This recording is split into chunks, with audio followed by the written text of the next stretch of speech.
Thank you for joining us for Working Through the Word, a ministry of the Richmond Church of Christ. Let's join our pulpit minister, Mike Johnson, as he brings today's lesson. I have to say in the beginning that song made me think, or not about wish, but at least desire not to have been here at that moment. That's it. The Diana singing. I absolutely love that singing down in Tennessee. They rewrote the words to that song to talk about coming to the Diana singing. There'll be 3,000 people sitting out in a field. There's a pavilion there, and they sing all night on a Friday night and on a Saturday night twice a year. And they sing that song about come to the Diana singing, and all the bass says, meet me there. And it's really cool. So if you've never been, there are some people here who've been with me. You need to go. It is one of those bucket list things as a Christian. If you enjoy gospel singing, you just need to put that on your plan someday. And I, right now, will volunteer to drive the bus. But my only rule is when I go, unless we have a problem, it starts at 7 and it ends about 5 or 6 the next morning. And we stay all night. So I'll drive the bus sometime if y'all want to go. We'll have fun. All right. Talk about songs. Living below in this old sinful world, hardly a comfort can afford. Really? Really? We sing it, but is it true? Or how about, I'm satisfied with just a cottage below, a little silver and a little gold. Really? Are we telling the truth when we say that? Lord, just give me a cottage, the bare necessities, enough to get by. Are we really that honest when we sing those songs? This morning, we dealt with the prophet of salvation. I want to think for a minute about the mentality that speaks about the salvation of prophet. Will I really know when I see materialism in my life? Found some interesting facts, at least to me. The number one state in the United States with median family income at $87,000, state of Maryland. If you don't have an outline, think in your mind what is the lowest. With $46,000, state of Mississippi. The median family income in the United States, $64,000. Kentucky, $52,000. We're number 44 in the U.S. in 2022 for median family income. But I don't feel poor. Do you? I don't feel disadvantaged. I know a lot of people who are. But as far as we are concerned, I'm not sure those songs really apply. Because we're able to be comfortable. We're able to have what we need, and probably most of what we want. So will I really recognize when materialism enters my life? The salvation of profit is the mentality that the world presents to us and says, if you really want to be secure, if you really want to have it all, if you really want to be at peace and you really want to have comfort, you better make sure that you have physically all that you can get your hands on. I understand the mentality of those that we call the preppers. Okay. I mean, I don't have a problem with any of us being prepared for things that could happen.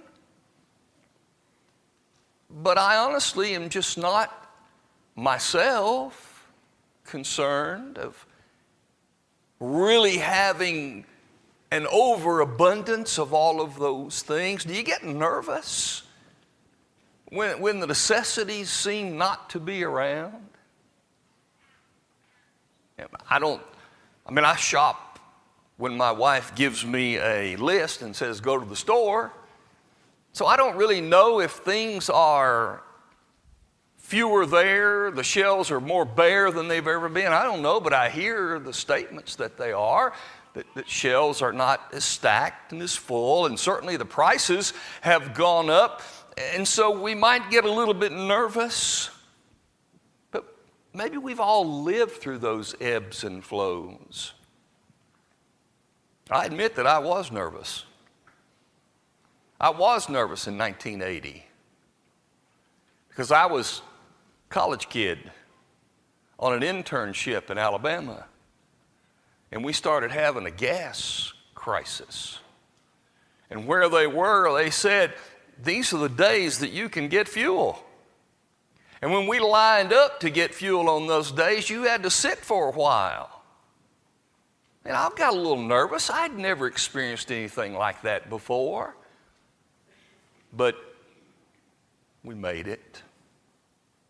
Materialism is the word that we use to say we are emphasizing, focusing on, and concentrating on the physical things of this life more than the spiritual things. That's what we mean by materialism.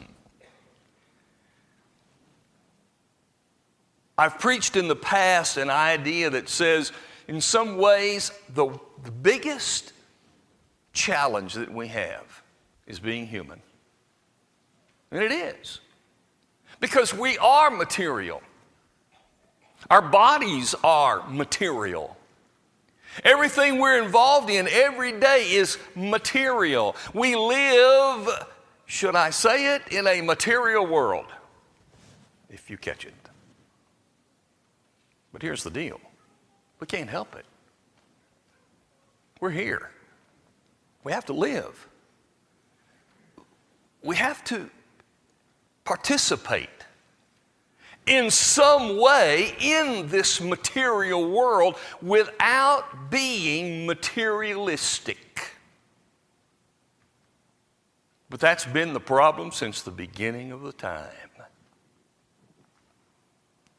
When the scripture opens in Genesis 3 with the first couple, the first temptation, and the words that came from her mind and voice when the serpent tempted to eat the fruit, her words were as given to us coming from her mind.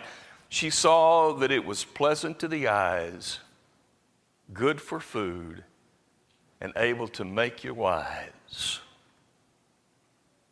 Her first thought was materialistic. I know what God said, spiritual, but this was her first thought. And that's a problem.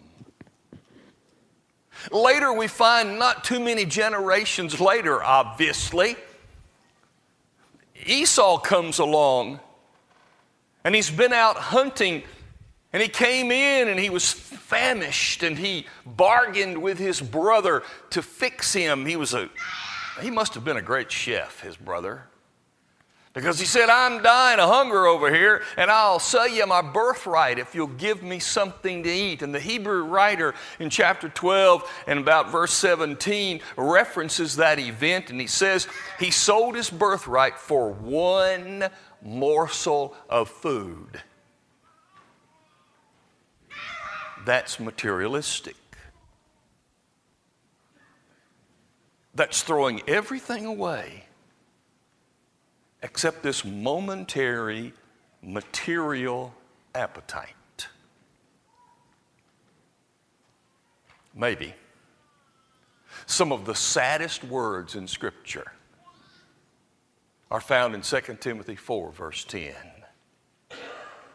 Paul, writing to Timothy, said, Demas has forsaken me, having loved this present world. Previously, on 2 occasions, Paul had mentioned him and praised him for being one of his partners in his ministry work.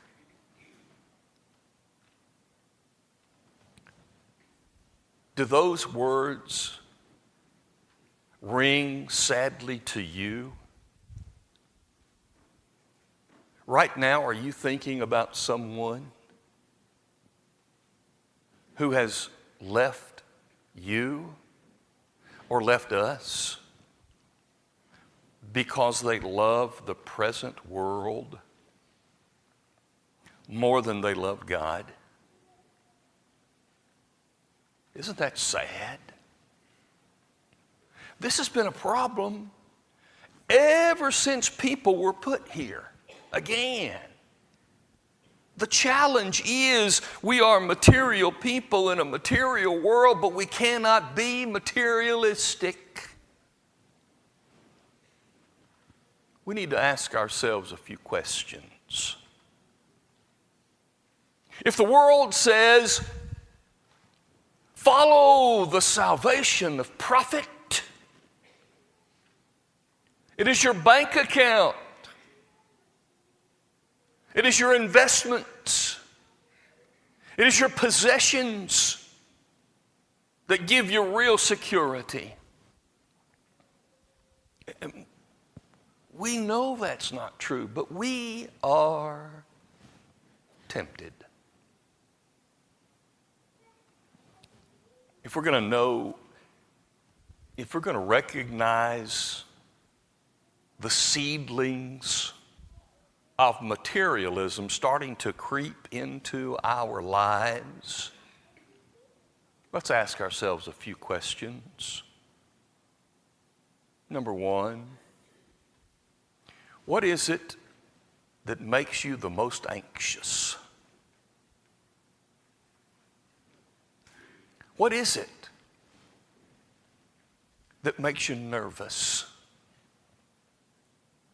That causes you some kind of mental trauma?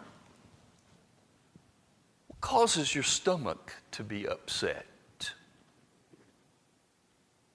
What is it that makes you have difficulty?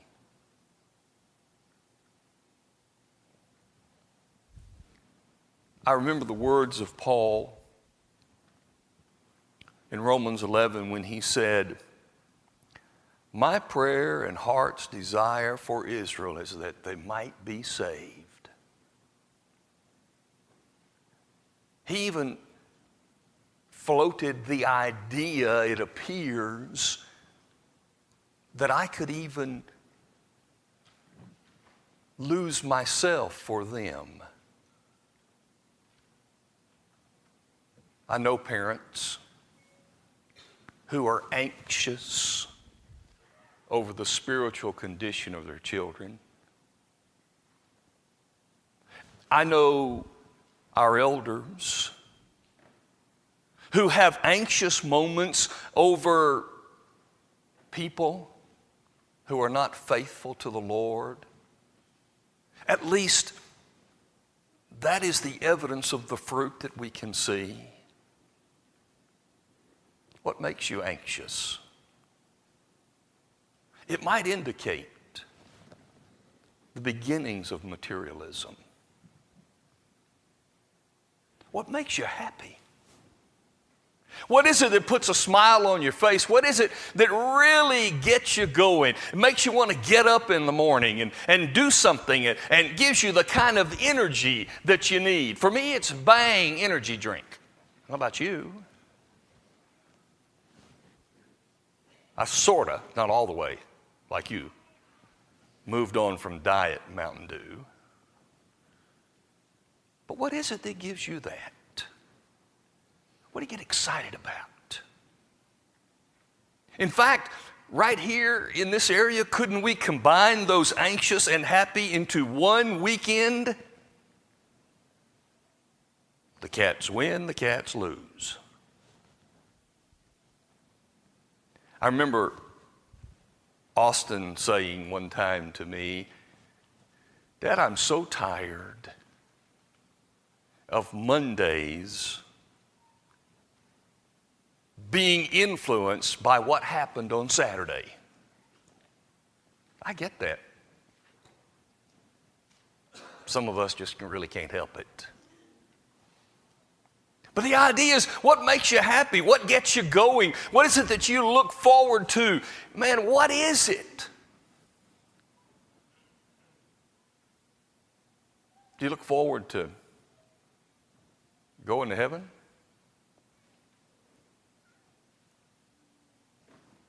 I can't ever forget the story of our dear Doris Morris. Some of you don't know it. Some of you didn't know her. She was in the hospital many years ago and died clinically. And they revived her. And I was there with Al when she looked at him and said, "I'm mad at you. Why did you bring me back here?" Can you say that? I don't know if I can say that. Are you ready right now to sign a DNR and say, "It's over. When it's over, it's over. Just let me go. I'm ready to be somewhere else"? Because that makes me happy. What makes you happy? What is the first thing to be cut when you're having some physical, financial difficulties? Where do you go to find that extra money to pay for the upgrade on that phone that you just really need to have? Where does the money come from to buy that faster internet speed at home so that you can really, really study the Bible online? Where do you find that money? Do you find it in the money that you have said we want to give to the Lord's work at Richmond? Do you find it in the money that you were going to give to a mission work, to a benevolent cause, to a charity that really is helping people? Where do you find that money?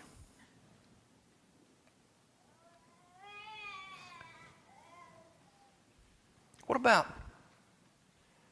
do you do with your uncommitted time? I mean, we all have committed time. We all have to sleep. We all have to work. We all have to do the basic necessities of life, but surely there is some uncommitted time that we all have. And at that time, we go, I'm going to do this or I'm going to do that. And when I start going, oh, this uncommitted time this week, I did this and this and this. How much of it was spiritual? How much of it was material?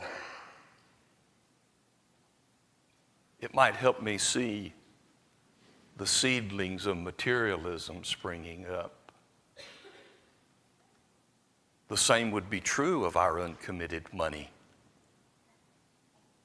The finances that we have that we call the slush fund, the I'm going to do what I want to do fund. There's nothing wrong with that. But if there's not ever a thought of giving to the Lord and to His work, when blessed more, give more, maybe there's a problem with my mentality. Sort of like Demas.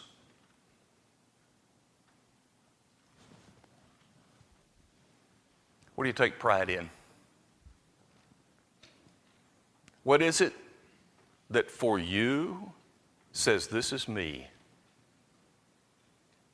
What do you want everybody to know? When it's all said and done, how do you want people to think about you? What reputation are you leaving behind?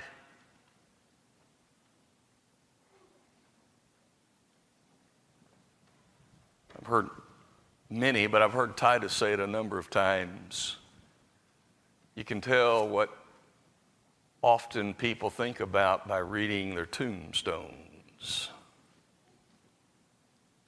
What people thought of them, or what they left behind that they want you to think about them. What do you want on your tombstone? Paul,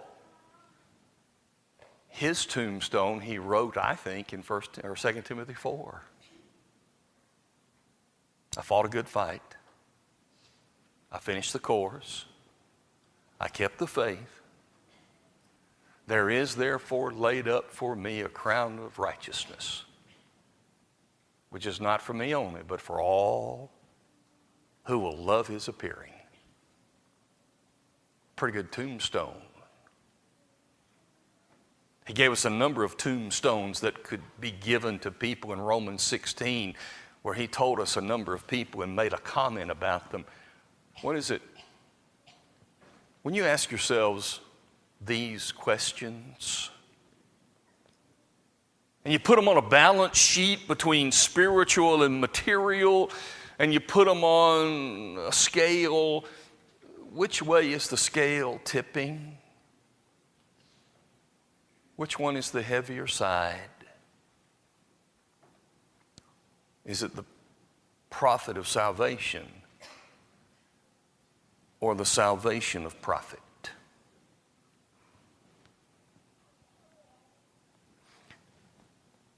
There are some problems with materialism that we need to be aware of. I'm not saying that I or that you or any of us are materialistic to the degree that the Lord is going to say, depart from me, you cursed. I can't answer for you or you for me. But generally speaking, we're here. Our mentality is pretty good. But we need to be aware. Number one, materialism can produce indifference. Materialism says, look, I got all this stuff. I'm good. And the things of God just don't resonate anymore. I know people who are not moved anymore by spiritual things. They're just indifferent. The prophet Amos said in chapter 6 and verse 1, "Woe to those who are at ease in Zion."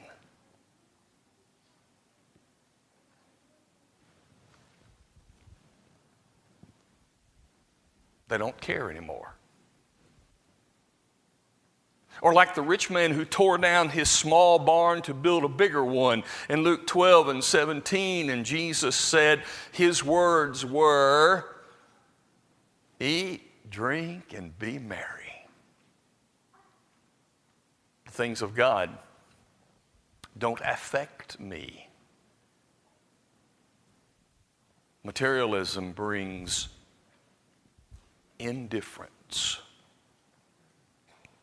Materialism brings addiction. Speaking of caring for widows in 1 Timothy 5, he was talking about these widows, and he's talking about the church's responsibility to them. He's also talking about the family responsibility, but he says to some of those, and about some of those, a principle that applies to everyone in materialism. Don't care for those widows who live in pleasure and are dead while they live. They're addicted to the pleasures of this world. And Paul said, watch out. But finally, it gives false security. The salvation of profit is false security. It just doesn't work. It feels good. It's helpful. But it's a false sense. 1 Timothy 6 and verse 17, Paul was writing and he said to Timothy, "Warn those who are rich with this world's goods, that they not be high-minded nor trust in uncertain riches." There have been major financial setbacks in our world. You remember when people, because of major financial setbacks, that so many people committed suicide during those times? Like when the market crashed in the 30s. Happened again in 2000, I believe, and 8. Because they were trusting in uncertain riches. St. Augustine one time said, "God has so much that He wants to give us, but our hands are so full, He has nowhere to put it."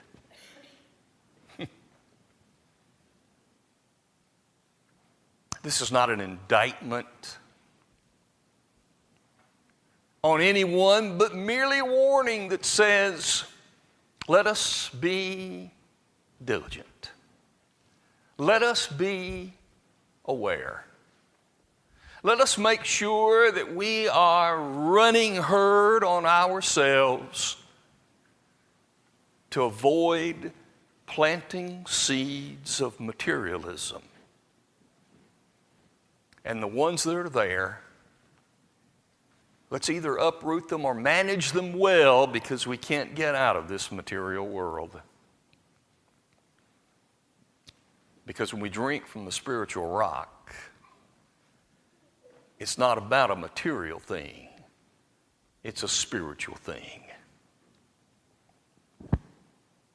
I recommend tonight, before you go to bed, read Colossians 3, 1 through 11. And let it remind us, to make the break from the material world and the materialistic attitude. Otherwise, we may plant some seeds that will cause us trouble in the future. As we all decide to be better, which is why we're here, we all want to be better. I encourage us all in that.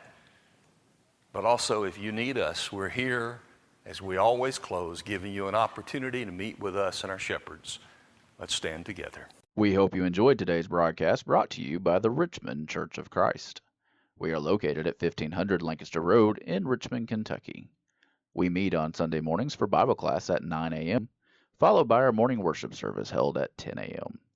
Our Sunday evening service is held at 6 p.m., and our midweek Bible study is held on Wednesday at 7 p.m. If you are in the area, we would love to have you as our honored guest. Thanks for listening.